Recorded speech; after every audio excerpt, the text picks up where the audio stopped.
Welcome to the lecture on analysis of credit and loans. So, this is an important area which financial mathematicians must know, because we deal with the payments, payments at different times.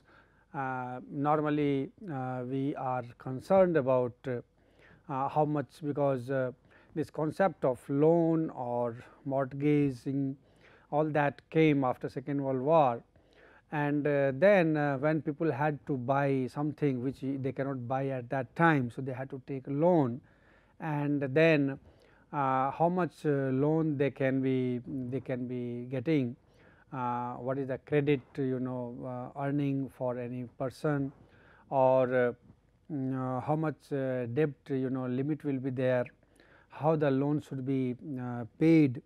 So, all these things are important to know, and it is important to study, although also in the sense that many a times these credits and loans are useful in the perspective that when you take loan, you try to save more and more. So, you are basically investing in something, and you try to save more and more, or you try to earn more and more. So, that way it has there are contrasting beliefs, and we will discuss somewhat introduction about these aspects in this lecture. So, credit for both business and consumers is an important element in the health of the economy, as well as it can be well managed. So, as we know that for both business and consumers, for the health of the economy, it is very important, but the thing is that it should be well managed. We must be able to manage it properly. Unless a false sense of prosperity prevails that leads to harmful overextension. Many a times we have the credit, we take some debt, and then we have false sense of prosperity prevailing. So, that basically will be harmful, because that will we will be under debt, and then there will be cases of bankruptcy and all that. So, that is one aspect which needs to be looked into, but otherwise it can actually reap great benefits by expanding current consumption, stimulating saving, and bringing about economic growth and robustness. That is what we discussed, that in normal case it can give you large benefits. You can expand the current consumption, and you can stimulate yourself for saving more and more, and also it will bring the economic growth and robustness. So, unless you are going to invest, how can you think of reaping the benefits from the investment, because it is going to give you the return in future. So, and that investment, for that you have to have the loans or credits. So, for that you have to get that money from somewhere. So, that is how the this economic growth will be coming up, it will be experienced, and that is why these credits are very important to be studied.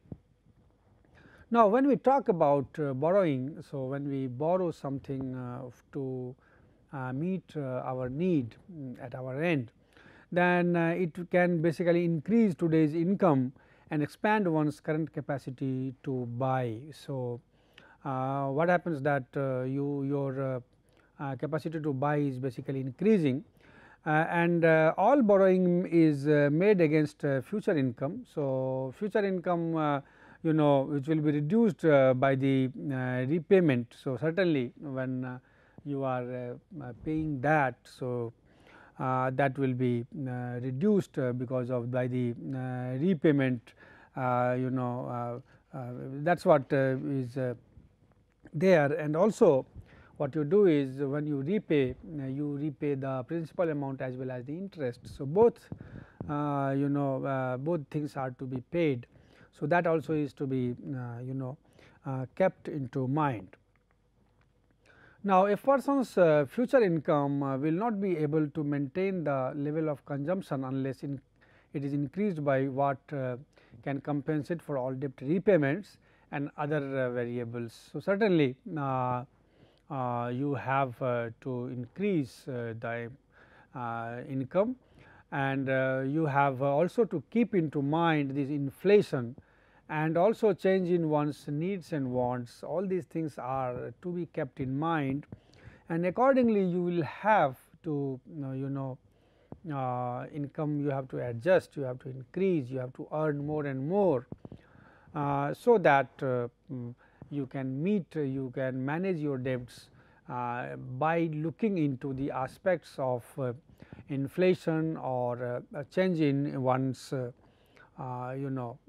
needs and wants.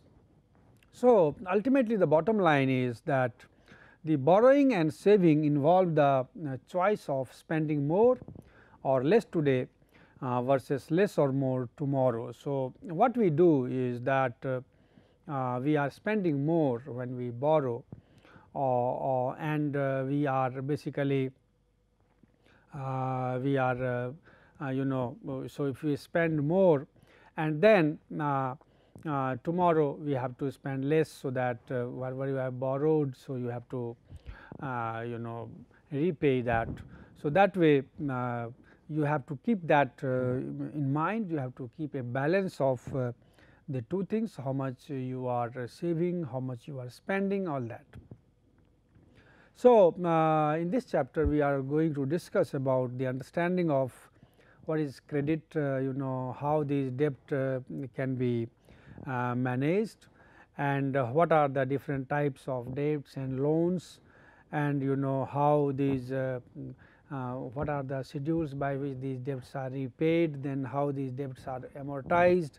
So, all these aspects we are going to discuss in this lecture.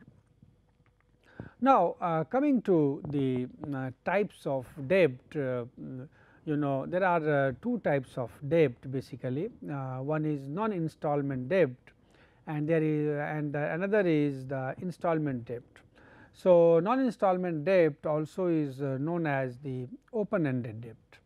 So, what we do in that is that it is a single payment debt, where the full balance of both principal and interest is paid at a certain agreed upon time. So, that is what is the single payment or non-installment. There is no installment in between.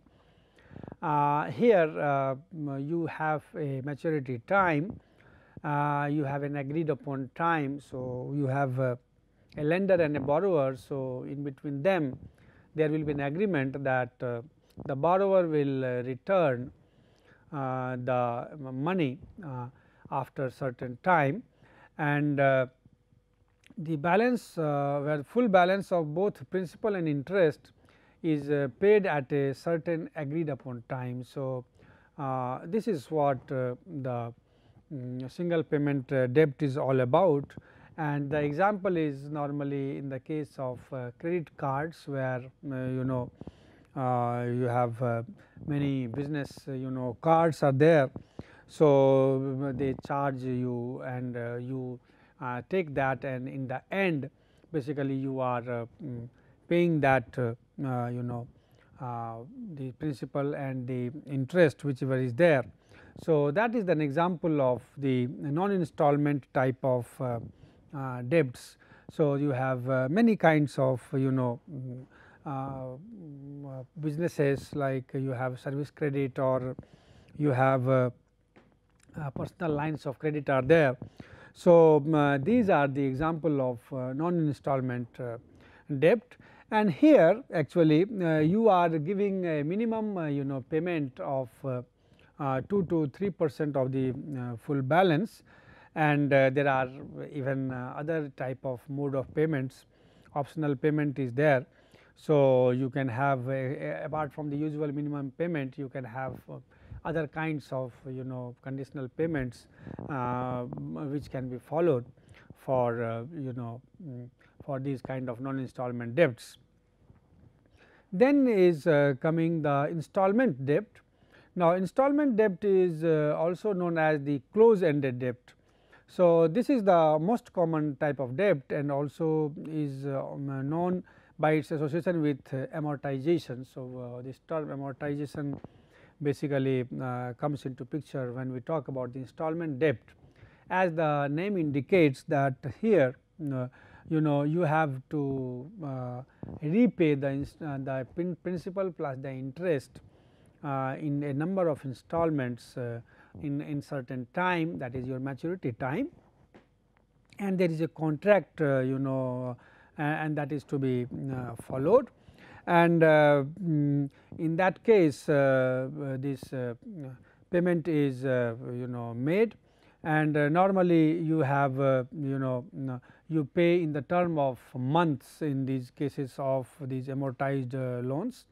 And what we do also is that we pay off these amounts at a regular intervals. So, normally it is in the term of months. So, you certain interest rate is there, and then you have a period which is fixed. So, based on that, so when you are paying in terms of months, so you have certain periods on which you have to do the payment. So, it will be 12 into 1, and suppose some percentage is there, annual percentage is rate is fixed. In that case, being 12 months in a year, you have 12 into then n years. So, that will be your times for which you will be paying.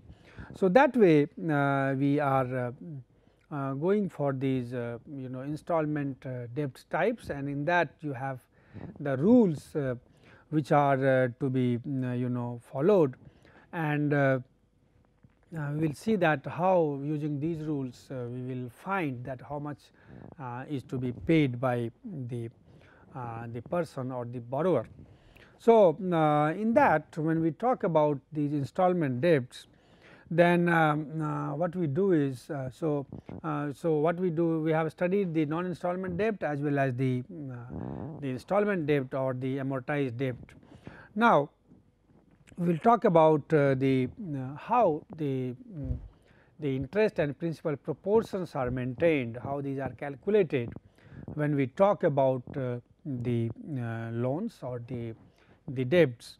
So, when we take a loan, that loan is to be repaid. So, that repayment of the loan will be normally subjected to the interest rate. So, when we have the repayment of loan,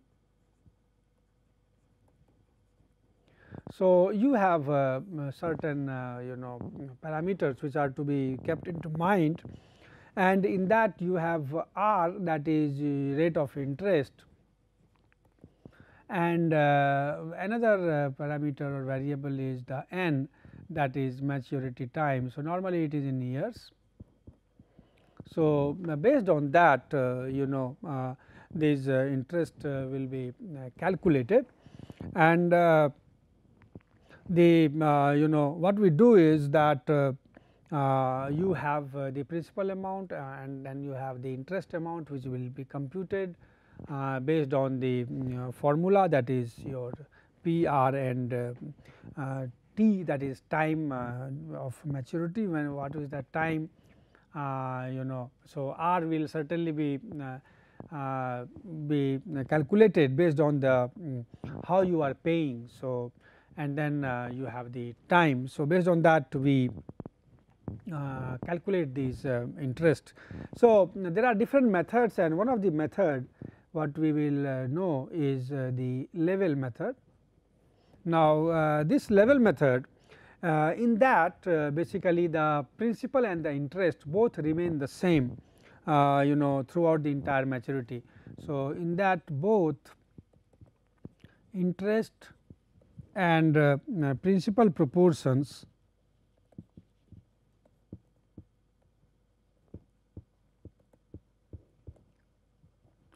remain same during entire maturity period.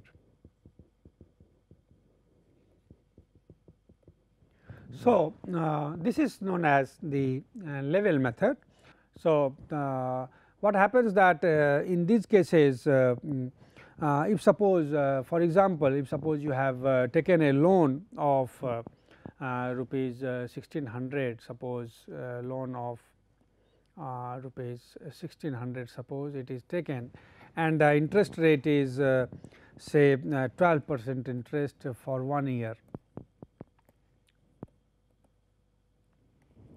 and break into 12 equal payments, 12 monthly payments.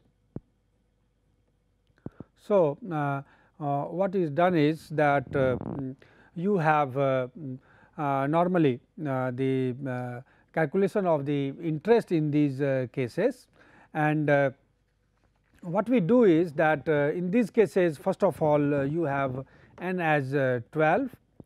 So, now first of all we will find the interest. So, if you find the interest will be P R T. So, it will be 1600 and then multiplied by R. So, R is, if suppose we take 0.12 and then it is 1, or you can have 1% and then you have 12 periods. So, that way you will have 192 rupees. Now, what this level method says, that your both interest and the principal proportion, they have to be same during the entire maturity time. So, as n equal to 12, so your periodic payment PYT, it will be P plus I by n. So, whole of the principal plus the interest earned, that will be divided into 12 equal payments. So, it will be 1600 plus 192 and by 12. So, it will be 149.33. So, this monthly payment will be broken down into the monthly principal proportion and the monthly interest portion. So, you will have to you have two portions. One is the, so you have monthly payment of 149.33, and you are going to divide this monthly payment into two portions. One is for the interest portion, another is for the principal portion. So, you will have monthly interest portion and monthly principal portion. So, your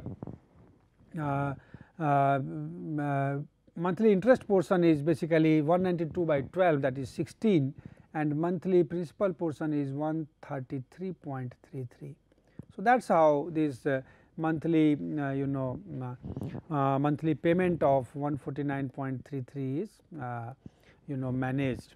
What we see is that in all these months you are getting the same the same amount of interest will be there, or the same amount of principal proportion which will be paid, that will be there in such cases.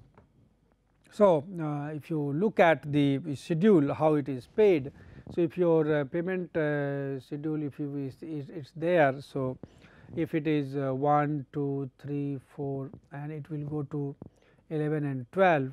So, you will have PY2 fraction. So, and that we have 1 by 12, this is again also 1 by 12. In all the portions you are going to have the 1 by 12 portion of the payment, and if you look at the monthly payment, it will be 149.33, and this is all going to be 149.33.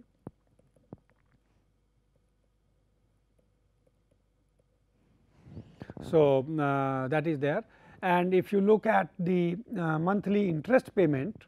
So, as we know that we have 192 is the interest which is earned or to be paid. So, it will be 16, 16 and all that it will go. So, it will be 16 and 16. Similarly, you have monthly principal portion. So, it will be 133.33, 133.33 like that. So, what we see is that this proportion is the same for the monthly income portion and the monthly this income this interest payment, and this is the principal payment, and its proportion is always the same. That is known as the level method. Next method is the rule of 72 method. So, this is rule of 72, no, this is 78 method. Now, in this case what we do is that in these cases, as we do the monthly payments. So, in this case the interest and these principal proportions are in reverse relationship. So, interest and principal proportions are in reverse relationship.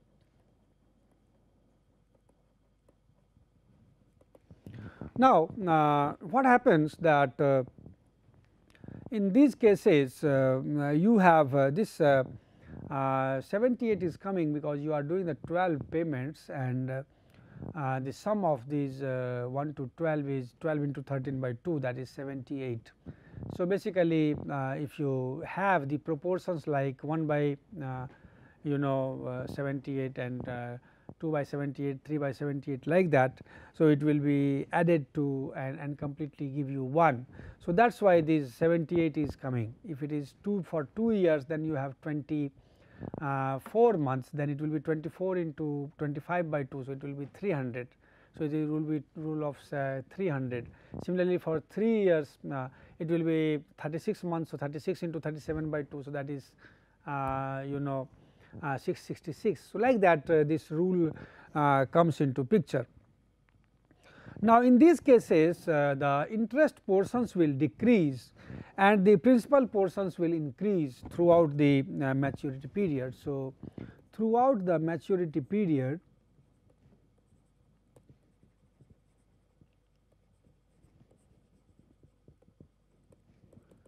interest proportion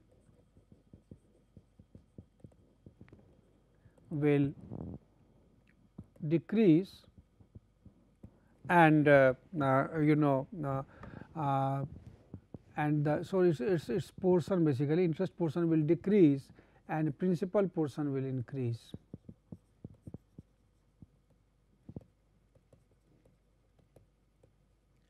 It means that initially the interest is charged more and the interest will be slowly charged lesser and lesser, and the principal amount which will be deducted will be lesser initially, and that deduction will be more of that principal amount. So, it will be lesser and lesser as we go as the time is increased.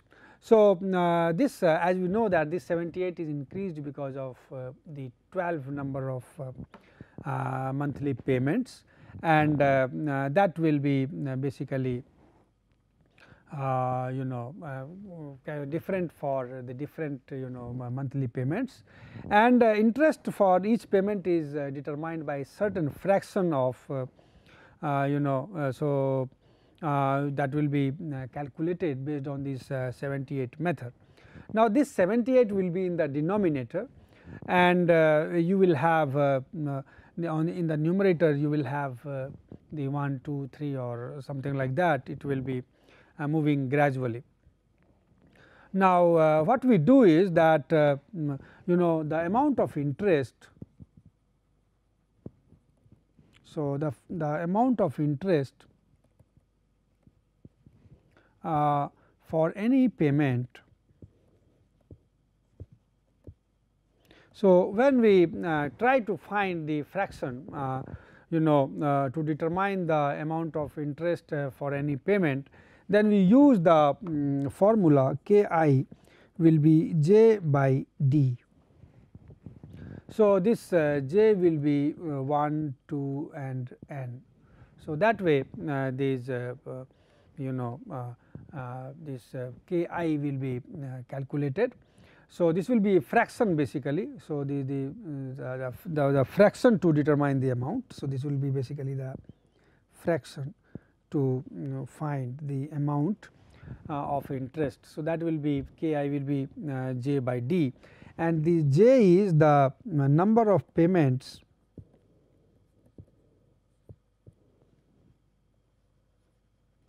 placed in reverse order.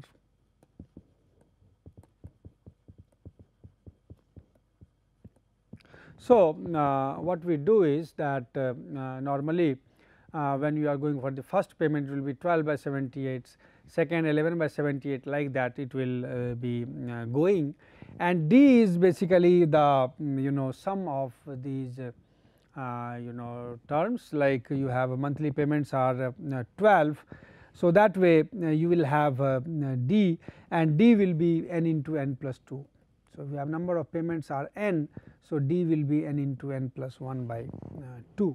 So, as we discussed that depending upon the number of payments you will have the calculation of D. Now, what we do is that normally when we deal with this method, how we are going to calculate that we have to see. So, suppose we are using this rule of 78 method for the problem which we have discussed earlier, where you have the amount of 1600 which has and you are doing in 1 year payment, and you have the in normal level method the interest was 192, and in the case of this rule of 72 method, if you apply, so applying rule of 78 in earlier problem, if you look at. So, if you use this rule of 78, how that will go. So, we know that we have PYT is 149.33, that is what we have calculated. Now, suppose you have to get the interest portion in the sixth payment. So, in the sixth payment, as we know that in the case of level method your values are same every time, but if you are talking about the rule of 78, then in this case it will be coming from the reverse order. So, the sixth one will be so 12, 11, 10, and then 9, 8 and 7. So, 7 will be the sixth value from the in the reverse order. So, it will be 7 by 78. So, it is, since it is 1 year, so you have D is 78. So, 7 by 78, and you have total amount of interest was 192. So, it became 17.23. So, if you look at the value of the principal portion for the sixth payment, so it will be 149.33 minus then you have 17.23. So, it will be 132.10. Now, what you see that in the case of level method, you had this as 133.33 and this as 16. Now, in this case the MIP, the monthly income interest portion is 17.23 and this. So, there is increase in the interest portion and there is a decrease in the principal portion in these cases. If you take the first value, it will be 12 by 78 into 192, and so that will be so if you take the first n equal to 1 that way. So, so in that case it will be 12 by 78 into 192. So, it will be 384 by 13. So, it will be if you look at 29 and then you have around 6. So, if you look at as compared to the the level method, the interest portion is quite high, and so your monthly principal portion will be, so this will be MIP and this will be 149.33 minus 29.6. So, something like it will be 119 8 or something like it will be coming. So, the thing is that what we see is that in such cases the interest charge will be larger in the earlier periods, and the principal proportions will be larger in the later years. So, that way these things change in the case of the rule of 78.